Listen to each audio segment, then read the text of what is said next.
안산 단원을 김남국입니다. 네, 후보자님 그 질의에 앞서 선거 아까 하셨죠? 그렇습니다. 예, 답변 정말 진실되게 거짓말하지 않고 성실하게 답변할 약속하실 수 있으실까요? 이미 제가 약속을 했습니다. 네. 그러면 지금 딸의 논문과 관련된 전자책과 관련된 거 해명 들어보면 스펙 쌓기 아니다. 그리고 이거 대필한 게 아니고 딸이 직접 한 것이다. 외부의 조력을 받지 않았다라는 그런 취지인 것 같습니다. 맞나요?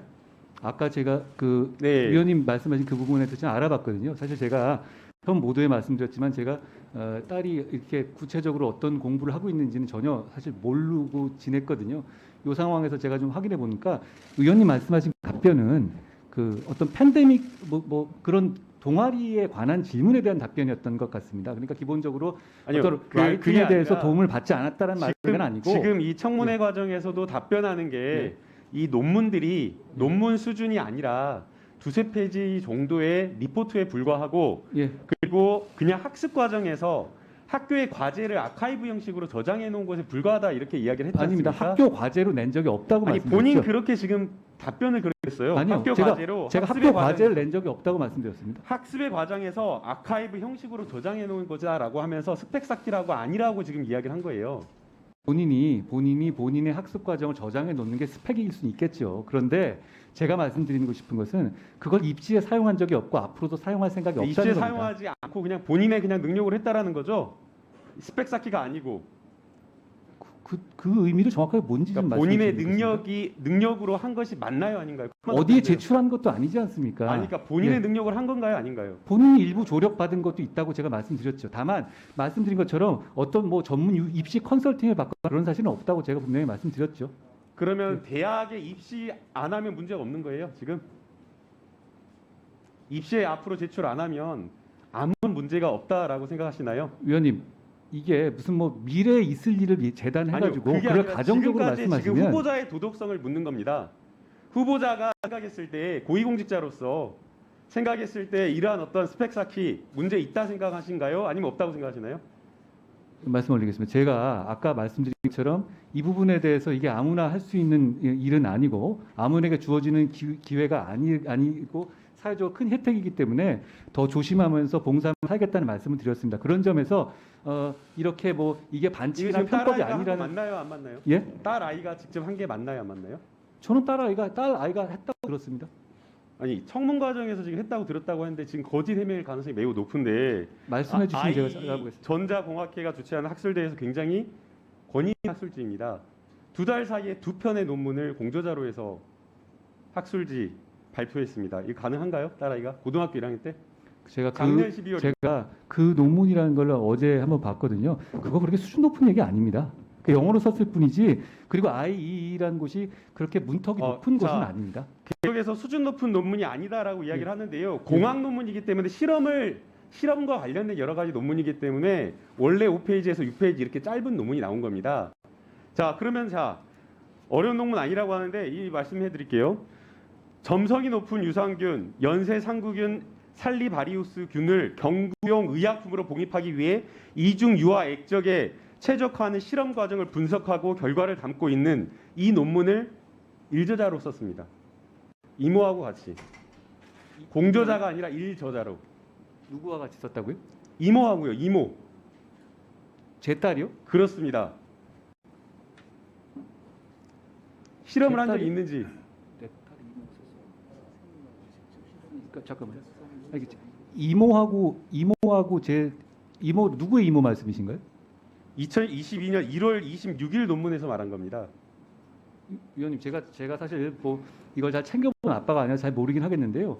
이모랑 뭘 같이 했다는 얘기는 논문을 같이 썼다는 얘기 제가 처음 들어봅니다. 논문을 한번 찾아보시고요. 해당 실험을 직접 해서 일저자로 해서 공저자로 올려가지고 논문을 썼다라고 지금 이야기를 하는 겁니다.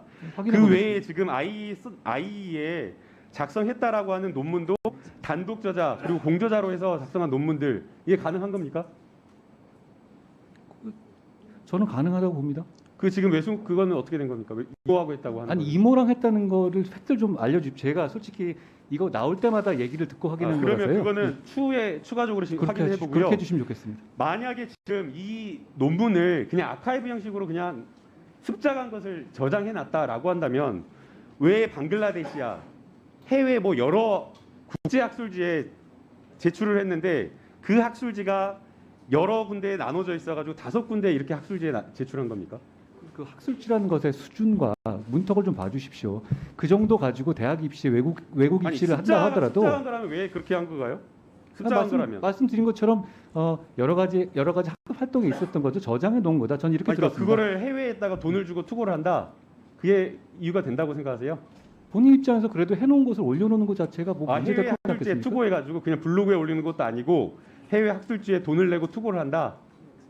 그것도 방글라데시아에 있는 학술지까지. 위원님, 제가 그 하나하나 뭔지 잘 모르겠는데요. 그러니까 제가 그게 듣기로는 말씀드리지 않습니까? 아니 그게 제가 말씀이 맞는지 확인이 안 되니까 제가 답을 드리긴 어려운 아니, 거고요. 그렇게 지금 학술지가 오픈 법정에 액세스 그렇습니다. 저널로 알고 있습니다. 누구나 아니, 돈을 오픈 내면 액세스 저널을 저장을 하는 올릴 수 거고요. 있는 거죠. 자, 또 하나 물어보겠습니다. 그 지금 봉사활동 지금 장기간 했으니까 뭐 장점인 것처럼 이야기를 하는데 봉사활동을 그렇게 장기간 해야지 그게 스펙으로 인정을 받기 때문에 사실상 그렇게 하는 겁니다. 자, 하나 묻겠습니다. 그 봉사활동 그렇게 많이 했다라고 한 것을 왜 돈 내고 광고를 하나요, 기사로? 그것은 그게 왜? 예, 말씀드려도 되겠습니까? 네. 제가 저도 이번에 처음 알긴 했는데요. 그게 대단한 언론사가 아니라 뭐 가로수 같은 거, 인터넷 가로수 이런 식의 그 지역 홍보지인데요. 거기서 그러니까 우리나라에서 봉사활동하고 왜 해외에다가 아닙니다, 광고를 아닙니다. 하냐고요, 인터뷰. 제 딸이 한 봉사활동은 줌으로 영어 가능한 사람들이 취약계층이라든가 1대1로 강의를 하는 겁니다. 그러니까 그거 이후에 외국에 있는 해외 교포들이나 이런 사람들이 상당히 많이 가입을 해서 튜터로서 일을 했었고요.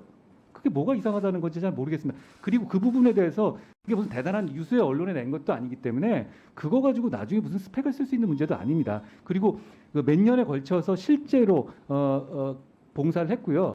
최근에 어떤 보도 있었지만 지금 광주나 어떤 충청도에 있는 봉사센터에서는 이거 굉장히 잘한 봉사다라고 그 센터에 있는 분께서 일부러 인터뷰를 최근에도 하신 걸로 알고 있습니다. 그러니까 단순하게 이게 뭐 봉사가 아니고 스펙 쌓기일 뿐이다라고 폄하하는 것은 조금 제가 그건 수긍하기는 어렵습니다. 아니, 한국에서 봉사활동 일부만 더 주십시오. 네. 한국에서 봉사활동을 하고 미국 지역 매체에 돈을 주고 광고하고 홍보를 한다라고 하는 것은 납득하기가 어렵고요. 그 다음에 봉사활동을 아까 이런 것들을 장려해야 된다라고 말씀을 하셨는데 봉사활동 이런 것들을 장려한다라고 한다면 저희가 국회에서 자료 요청을 한 자료, 봉사활동을 한 시간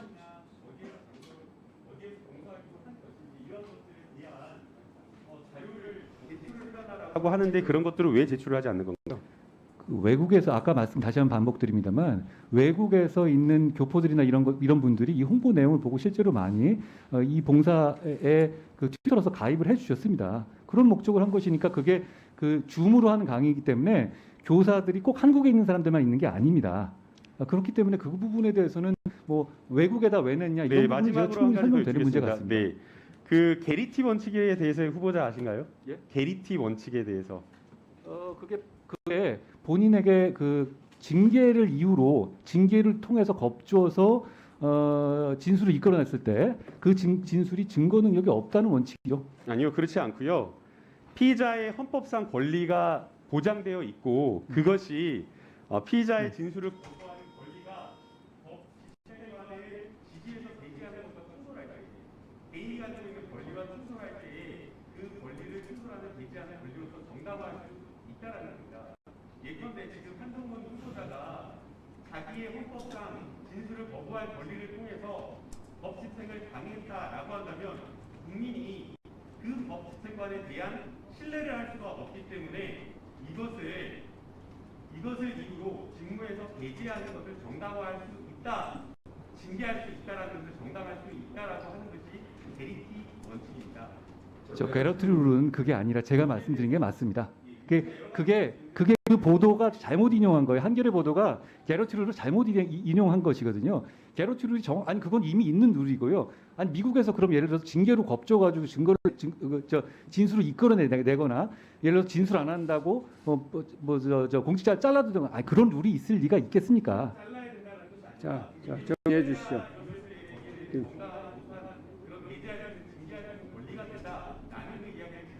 의원님 어차피 이건 논란의 그 영역이 아니고요. 개혁 룰이 어떤 건지는 그냥 평가하시면 될 것 같습니다. 네. 안산 단원을 김남구입니다. 네, 후보자님 뭐 식사는 잘 하셨어요? 식사하셨습니까? 예. 그 후보자님께서 오전에 딸 의혹과 관련된 좀 내용에 대해서 해명을 했는데 좀 충분치가 않았던 것 같습니다. 지금 언론 보도와 전문가들 좀 반응이 나왔는데요. 서울대학교 물리천문학부 교수님께서 이렇게 이야기했습니다. 오픈 액세스라고 하는 오픈 액세스라고 해서 논문이 아니거나 저널의 질이 떨어지는 것이 아니다.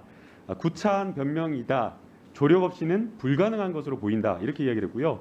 그 다음에 민교협 등 7개 연구자 단체에서 성명을 발표를 했습니다. 후보자 해명에 대해서 이 해명을 보고 즉각 사퇴하라. 헌법과 법률을 지키는 법무부 장관 후보자로서 완전히 부적격이다. 그리고 후보자가 한 해명에 경악한다. 궤변이다. 이렇게 이야기를 하고 있습니다. 후보자께서 지금 딸의 논문과 관련된 여러 의혹에 대한 입장, 편법이나 위조 반칙 없었다. 스펙과 관련된 입시에 사용하지 않았고 사용할 계획이 없다. 입시 컨설팅을 받은 사실이 없다라는 이 입장을 그대로 견지하시는지 다시 한번 여쭙고 싶습니다. 그 약탈적 학술지라는 표현을 제가 어제 처음 봤는데요.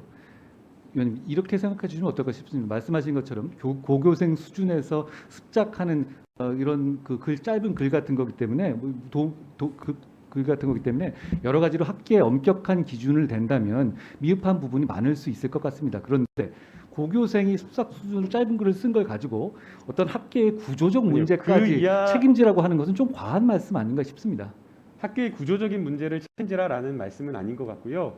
그러한 어떤 편법이나 위조, 반칙이라는 부분에 대해서 책임지고 사과가 있어야 되는데 사과하는 모습이 아니다라는 부분에 지적을 하고 있는 것으로 생각이 됩니다. 위원님 위조가 어디 있다고 편법이나 위조, 반칙 이런 것에 대해서 없었다라고 말씀을 하시는데 그 부분에 대해서 본인이 이 말씀에 대해서 책임을 질 수 있는지 예 아니오로만 말씀해 주시면 좋을 것 같습니다. 당연히 저는 편법이나 반칙이 없었지만 그럼에도 불구하고 제가 이게 아무나 할 수 있는 것 아니고 굉장히 혜택받고 선택받고 운이 좋은 사람들이기 때문에 그 점도 마음에 새기면서 잘 봉사하면서 저희 가족으로 살겠다는 말씀을 여러 차례 드렸습니다. 네, 그 후보자 아직 입시에 활용하지 않아 문제없다 이렇게 발언을 하셨는데요. 입시 전문가들 이런 이야기합니다. 지금 이거 스펙으로 활용되었다라고 얘기를 하면서 논문 작성이 이례적인 일 아니고 입학 사정관 전공에 대한 지속적인 관심과 성과를 평가받기 위한 준비 작업이다라고 이렇게 이야기를 하고 있습니다. 후보자 자녀 국제학교에 다니면서 여러 학술지에 짧은 기간에 고등학생의 능력 밖으로 보이는 다양한 주제의 논문 게재했고요. 굳이 해외 사이트에 전자책까지 발간을 했습니다. 그리고 국내에서 봉사하고 해외에 돈을 주고 광고성 기사를 실어서 이러한 것들을 보면 누가 보더라도 입시용 말고는 좀 설명할 길이 없는 것 같습니다. 그리고 입시에 활용하지 않아 문제가 없다라는 것도 지금 이렇게 인사청문회를 통해서 여러 사실이 드러나서 계획대로 못 쓰게 된 것으로 보이는데 아직 입시에 활용하지 않아 문제될 것이 없다라는 이 취지의 발언이 너무 무책임한 것은 아닌지 불법이나 위법성 여부를 떠나서 법무부 장관 후보자로서 국민 보편이 가지는 여러 공정과 상식에 좀 반하는 좀 주장을 한 것은 아닌지 좀 그런 생각이 듭니다. 그래서 이 자리를 빌어서 본인이 하셨던 좀 발언을 좀 정정하실 기회를 좀 드리고 싶습니다. 네, 의원님 말씀 감사합니다. 제가 말씀드렸다시피 뭐 저는 이 입시 과정에 준비하거나 이 글 쓰는 과정은 솔직히 전혀 모르는 상황이었고요. 몰랐다라고 하는 제가 게 더 무책임한 발언이죠. 아니, 제가 몰랐다고 해서 이걸 뭐 제가 저희 가족의 문제를 뭐 회피하겠다는 뜻은 전혀 그런 뜻은 아니고요. 다만 저희가 하는 과정에서 말씀하신 것 같은 그런 편법이나 위법이 없었던 건 맞는데 제가 여러 차례 반복드리지만 그럼에도 불구하고 그것만 가지고 불편하게 보시는 분들의 마음이 다 가시지 않을 거라는 점도 잘 이해하고 있습니다. 그리고 그게 그러면 깔끔하게 사과를 하면 되는데 자꾸만 이제 그런데 그럼에도 이렇게 사족을 붙여서 좀 국민 눈높이에 죄송한 점이 있다 사과하고 유감이다 그런 표현을 하면 되는데 그 말 한마디가 나오기가 어려운 겁니까? 제가 다른 말을 하고 있는 것 같지는 않습니다. 제가 표현하시면 됩니다. 그 눈높이에 보시기에 저 부족한 점이 분명히 있을 것 같고요. 거기에 그거 충분히 이해하고 그리고 가족 모두 그 점 감안하면서 제가 앞으로 살아가겠다는 말씀 제가 여러 차례 드렸습니다. 죄송했다, 부족했다, 유감이다 그 말씀 못 하시는 건가요? 제가 그 뜻으로 말씀드린 겁니다. 아니, 그 표현을 하는 건 안 되나요? 국민들께 제가 그 저의 마음에 대해서는 충분히 말씀드렸다고 생각합니다. 좀 충분히 표현은 안 되는 것 같습니다. 그 한겨레 기사 의혹이 나오다 후보자가 즉각 고소한 것으로 보이는데 맞나요? 그것은 아까 말씀드렸듯이 대단히 예외적인 상황이고 예. 의도적이고 그게 사실이 아니라는 걸 알고, 왜냐하면 저희가 아니라는 사실을 분명히 제공했음에도 불구하고 그것도 일면 톱으로 올렸기 때문에 본질은 그 부분에 아니었던 대해서 것 같아요. 의혹을 제기할 수 있는 충분한 내용이고 반론권을 보장했고 내용과 관련되어서 그렇게 본질적인 내용은 아니었는데 불구하고 고소를 한 것으로 보입니다. 그다음에 SNS에 뭐 썼던 어떤 전직 기자를 고소했다고 하는데 혹시 어떤 내용이었나요? 그분은 그 제 딸을 상대로 해서 미성년자 제 딸을 상대로 해가지고 그 이쪽에 좌표 찍기식 글을 올린 겁니다. 저는 저에 대해서 얘기하거나 그런 거 혹시 어떤 내용인지 말씀해 주실 수 있을까요? 제 딸에 관한 것이고 예. 모욕적인 내용인데 그걸 제가 여기서 말씀하라고 하시는 건 좀 가혹한 말씀 같습니다. 네, 좀 거기에 대해서 이제 아동복지법으로 이제 고소를 한 것으로 보입니다. 맞습니다. 그런데 이제 후보자의 위치가 법무부 장관 후보자이면서 동시에 검사 출신이지 않습니까? 그리고 후보자 지금 그 권력의 제2인자라고 하면서 소편적으로 불리고 계시는 거 알고 계시죠? 사실이 아닌 얘기입니다. 사실은 아니더라고 하더라도 그렇게 불리고 계신지 아시죠? 저는 일부에서만 예. 그걸 프레임 씌우고 그런 그렇게 지금 저한테 법무부 얘기하는 걸로 장관 알고 있습니다. 후보자 나중에 법무부 장관이 될 검사 출신의 이런 고위공직자가 고소를 한다라고 한다면 기사나 언론이나 논설위원이나 패널이나 또 일반 국민들도 당연히 후보자에 대한 여러 비판과 관련된 부분에 있어서 위축될 수밖에 없습니다. 그러면 후보자에 대한 여러 비판 기능이 위축이 되면 후보자에 대한 검증 이런 의혹들이 이런 언론의 충실한 범죄의 역할 자체가 당연히 제대로 기능하지 못하게 되는 겁니다. 그래서 후보자가 조금 더 고위공직자 그리고 법무부 장관의 위치에서 그 역할을 좀 고민한다라고 한다면 이런 좀 이렇게 그런 어떤 심정을 또 이해하는 측면도 있지만 그래도 또 너무나 이런 의혹 제기에 즉각적으로 너무 이렇게 성급하게 반응한 것은 아닌지라는 생각이 듭니다. 그래서 다소 뭔가 이렇게 가족에 대한 그런 것들을 했다라는 점에서 가장으로서 뭐 부모로서 이렇게 고소를 했다라는 것도 이해가 됩니다. 그러나 또 한편에서는 언론이나 국민들이 봤을 때는 비판에 대한 언론 재갈 물리기, 비판의 기능을 좀 약화시키려고 하는 거 아니냐라는 이런 비판을 또 하게 됩니다. 그래서 고소를 취할 생각은 없는지 그리고 또 후보자의 언론에 대한 언론관에 대한 입장을 좀 듣고 싶습니다. 예, 위원님 말씀 감사합니다. 네. 저는 언론의 자유를 대단히 중시합니다. 그게 저의 지론이자 생각이고요. 다만 이런 특별한 경우, 그러니까 악의적으로 명확하게 사실을 아님에도 불구하고 누굴 공격하기 위해서 한겨레 신문의 이번 보도는 과거에 그 별장 성적 때 보도와 유사한 패턴입니다. 일면에 올렸고 일종의 좌표 찍기식으로 이 후속 보도들이 주변에서 이어진 것이기 때문에 저는 이 부분에 대해서 명확하게 선례를 남겨야 될 필요가 있다고 생각하는 면이 있습니다. 그리고 제가 그동안에 탄압받는 과정에서 여러 고소고발을 했지만 당연히 제가 법무부 장관 후보자로 된 이후에는 최대한 자제하고 최대한 웬만한 거에 대해서는 절대 이렇게 하지 않을 겁니다. 다만 이 사안은 굉장히 특이한 경우라는 걸 이해해 주시기 바라고요. 그리고 이게 또 이 전례를 봐도 지금 대통령님께서도 국민을 고소하신 적이 있습니다. 그렇다고 해서 뭐 공무를 수행 못하시거나 그런 상황이 되지는 않지 않았습니까? 그런 부분이 있는 것이고요. 그리고 이 점도 말씀드리고 싶습니다. 지금 민주당에서 굉장히 강력한 언론개혁법을 추진하고 계시지 않습니까? 그 취지를 생각하시면 제가 지금 이번에 고소한 이 정도의 기사는 이에 대해서 이런 조치를 하는 것에는 저는 그 취지상으로 보면 지지해 주셔야 일관성 있는 게 아닌가 싶습니다. 전혀 다른 것 같다라는 생각이 드는데요. 지금 한겨레에서 보도한 것을 본인들에 대한 자표 측지라고 이렇게 이야기해보면 언론의 고위공직자에 대한 아무 수가 잘 없게 됩니다. 해당 내용이나 이런 것들을 보더라도 본질적 내용이 아니라 기구에 관련된 제3자냐 다른 내용이냐 이런 거와 관련된 내용이어서 어떻게 보면 중요하게 아는 사실에 관련된 내용이고 서상도가 나왔는데 그걸 가지고 본인을 자꾸 쫓기해서 공격했다라고 이렇게 하는 것 자체가 오리가 아니다라는 것을 한번 다시 한번 또 생각을 해봐 주셨으면 좋겠습니다. 예, 위원님 허락하시면 잠깐만. 예. 근데 그 기사는 핵심이 회사 명의로 기부했느냐, 제 딸 명의로 기부했느냐였던 것 같습니다. 그러니까 문제는 아까 그러니까 최강 위원님께서 약간 오해하고 말씀하신 것처럼 그게 대단히 중요한 본질에 관한 것이죠.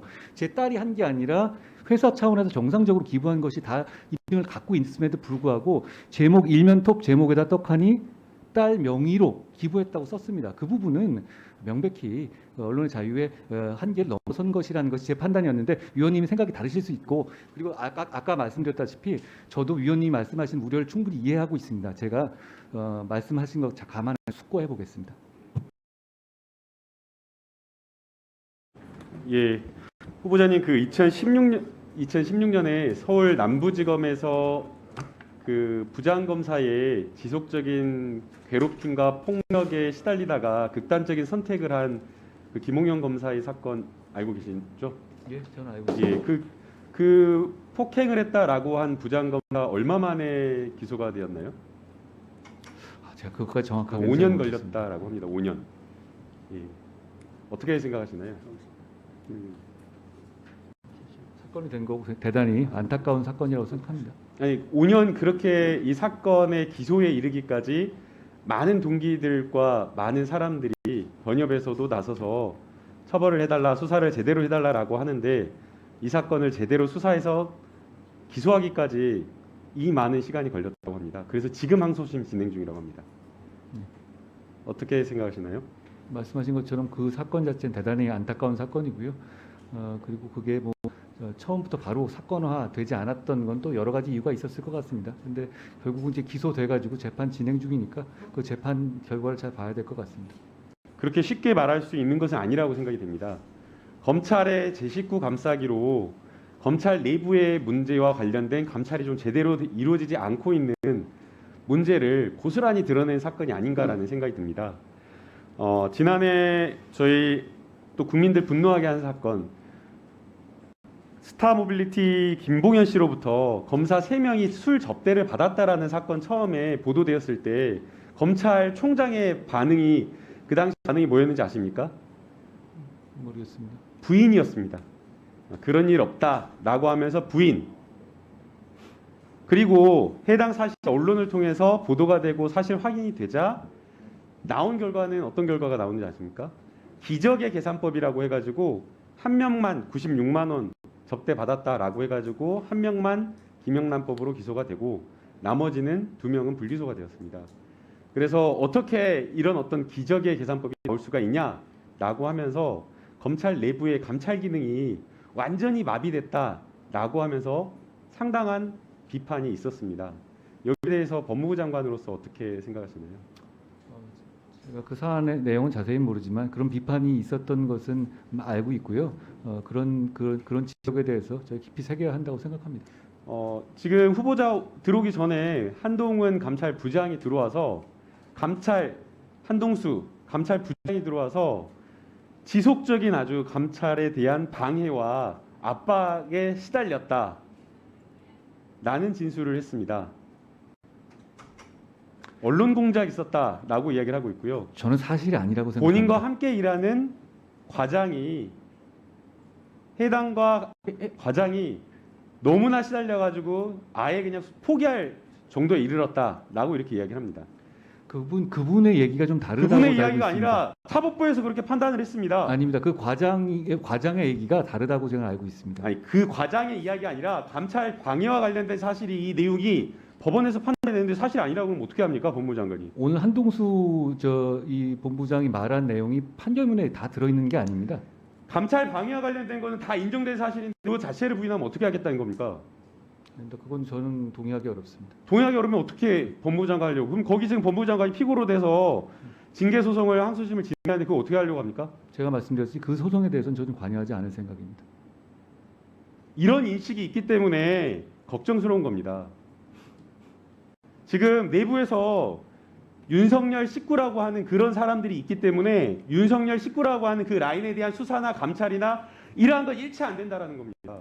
그러면 윤석열 당선인이 오늘부터 이제 대통령이 돼서 취임을 해서 이 정부를 꾸려 나간다라고 했을 때 이 정부와 관련되어서 살아있는 권력에 대한 수사를 과연 검찰이 할 수 있겠냐라는 그런 걱정이 되는 겁니다.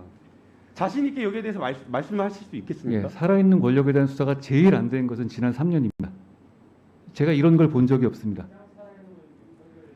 살아있는 권력에 대해서 청와대까지 압수수색하고 청와대에 있는 전직, 현직, 정무비서관, 장관 다 수사를 해놓고 지금 살아있는 권력에 대한 수사를 못했다 하면 그게 말이 됩니까? 아니죠. 지금 제가 조국 사태 이후에 제대로 된 수사가 뭐가 있습니까? 그때 할 일 제대로 안 하고 그 자리를 할 일 한 사람들 다 내쫓고 그 자리를 채워놓고 자기 편으로만 채워놓고 그 다음에 수사 지휘권 남발하지 않았습니까? 적어도 지난 3년과 같은 정치 편향성이 크고 편향적인 검찰은 검찰 역사상 없었다고 생각합니다. 제대로 된 수사를 했어야죠. 정치 수사하고 지금 한동수 네. 고발 사주와 채널A 사건에 대해서 본질을 뭐라고 이야기하는지 아세요? 보수 언론 권력, 미디어 권력을 배경으로 해서 야심 있고 똑똑한 부하 검사들과 함께 검찰권을 사유화해서 대권을 획득하고 검찰의 이익과 권한을 영속화하고 검찰 개혁을 저지하고자 하는 일련의 행동으로 이렇게 파악하고 있는 겁니다. 전 동의하지 않습니다. 내부에 가깝게 있는 사람이 그렇게 평가를 한 겁니다. 저는 동의하지 않습니다. 위험하다라고 생각을 해야 되는 겁니다. 권력이 무섭고 국민을 무서워할 줄 알아야지 그렇게 쉽게 생각할 문제가 아닌 겁니다. 지금 그 한동수 부장이 말씀하셨다는 인식에는 전 동의하지 않습니다. 살아있는 권력에 대한 수사 철저히 할 수 있습니까? 당연합니다. 김건희 씨가 그렇게 가까운데 수사할 수 있겠어요? 그거는 좀 과한 추측의 말씀 같습니다. 추측이라고요? 아니 300회까지 그렇게 통화를 하고 제가 그 PPT 취지를 영상을 말씀드렸는데 PPT 그거를 영상을 뭐 그 말씀을 안 받아들이고 말씀하시면 제가 할 말이 없습니다. 네.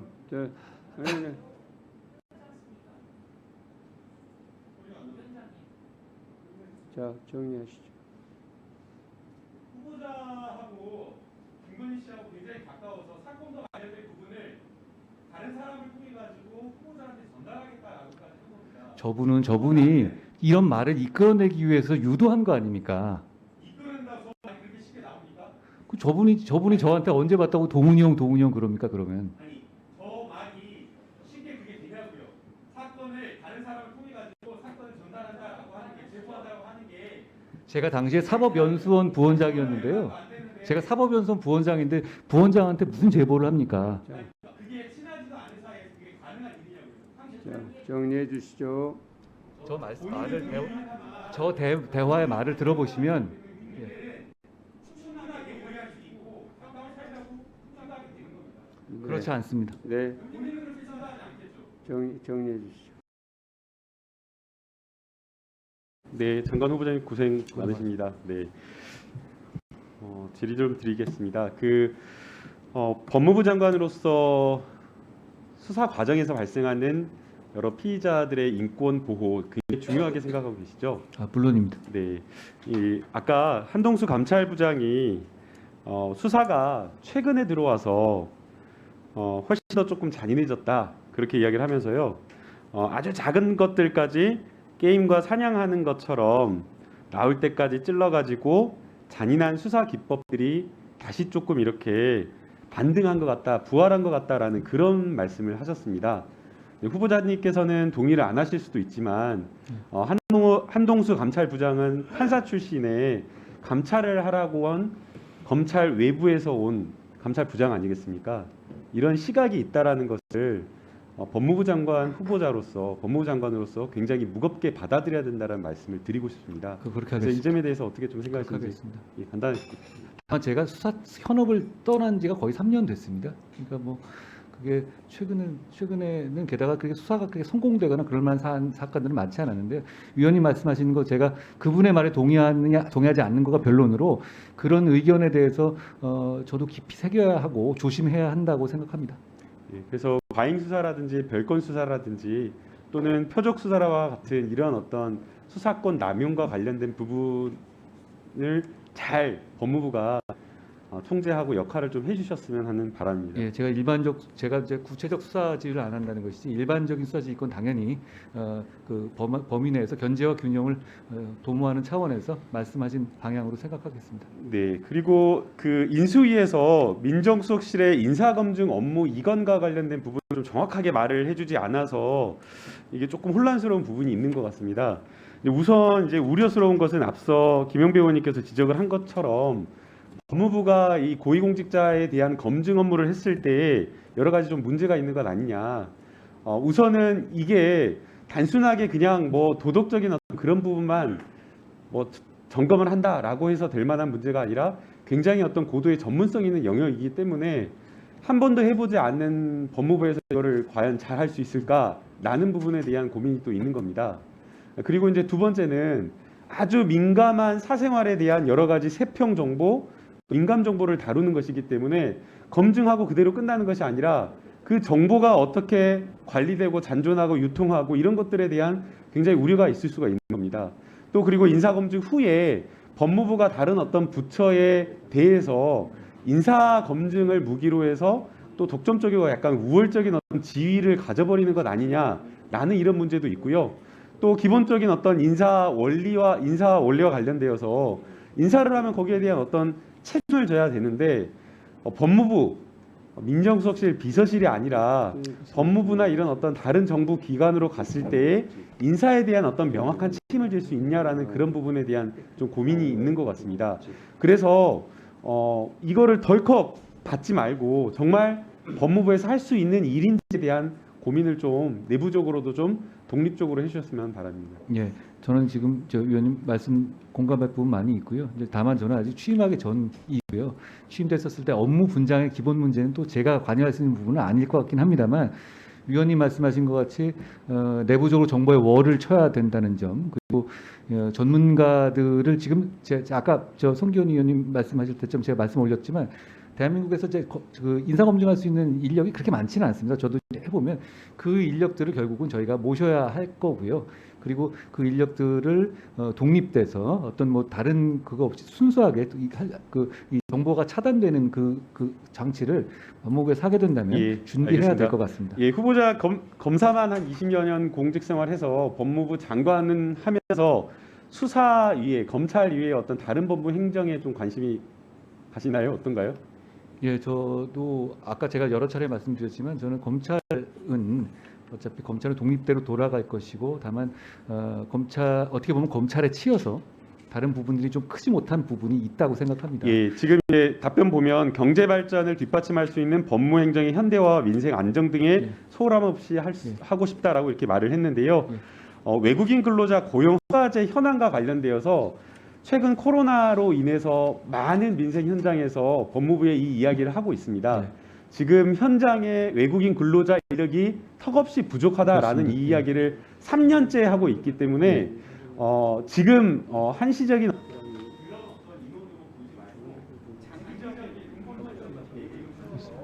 외국인 근로자 고용 허가제에 대한 근본적인 어떤 제도, 그리고 숫자, 그리고 각 분야에서의 특별한 영역을 좀 포함해서 인생과 관련된 법무 행정도 적극적으로 좀 했으면 위원님 말씀하신 것처럼 제가 다른 분야도 그렇지만 외국인 정책에 대단히 많이 관심을 갖고 있고요.